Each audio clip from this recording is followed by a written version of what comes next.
عمر واید بابا توایا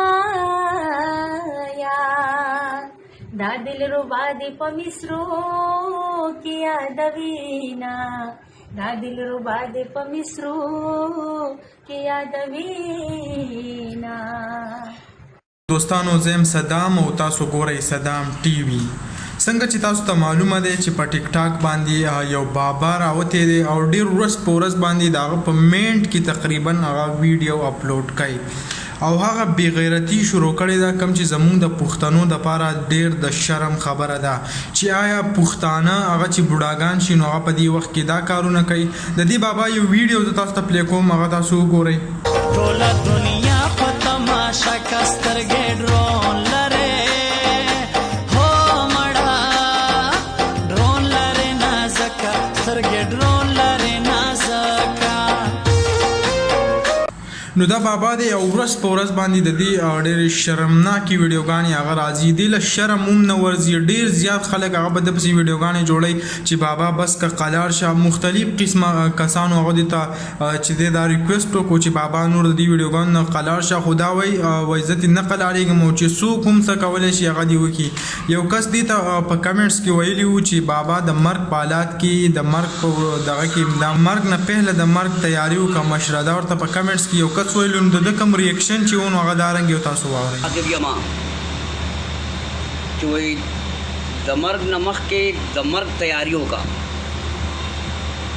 ټیک ده غلط کار دی هر څه چې دي لکه مطلب دا دی اوس هسې د خبرې جواب در کوم زه تعالی او ملګرو زه ورله جواب ورکوم او تاسو ته بیا وګورئ چې زه ورله څه جواب ورکوم.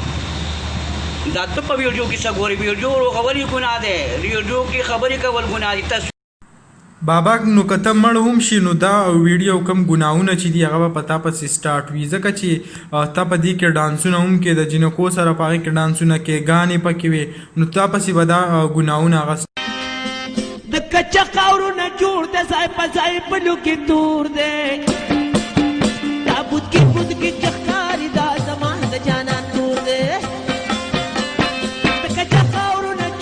بابا نو لکه ته لږ دا سوچ وکړه دا نور کم مشران چې دي هغه چې بوډاګان شي نو هغه ستا په شان په ټیک ټاک باندې راځي او داسې قسمه ویډیوګانې کوي.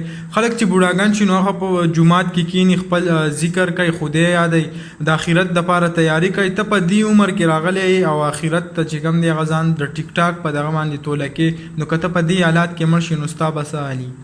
نو بابا پسې مونږ یو مخکې هم یو ویډیو جوړه کړې وه په هغې کې ورته مونږ یو میسج ورکړی خو بیا بابا هم قلار نه شو. ډېر کسانو په هغې پسې ویډیوګانې جوړ کړې خو بابا باندې هېڅ اثر نه کوي. نو بابا ته یو ځل بیا دا میسج ورکوم چې آیا بابا د دې ویډیوګانو نه نور قلار شه پرېږده دا هېڅ مزه هم ستا څه نه کوي. د دې په ځای باندې په تبلیغ کې ځه په جومات کې کښېنه ذکر اذکار کوه نو الله تعالی به دله د هغې اجر درکوي. دا تا چې اوس په دې کم ټیک ټاک څه شروع کړلی په دې خو ته الټه ګناهګار یې که په دې حالات کې مړ شي نو بیا به ستا څه حال وي. نو امید لرم ویډیو به م خوښه شوي که ویډیو م خوښه شوي ویډیو لایک کړئ او که په چینل نه وي چینل سبسکرایب کړئ د داسې نورو ویډیوګانو دپاره.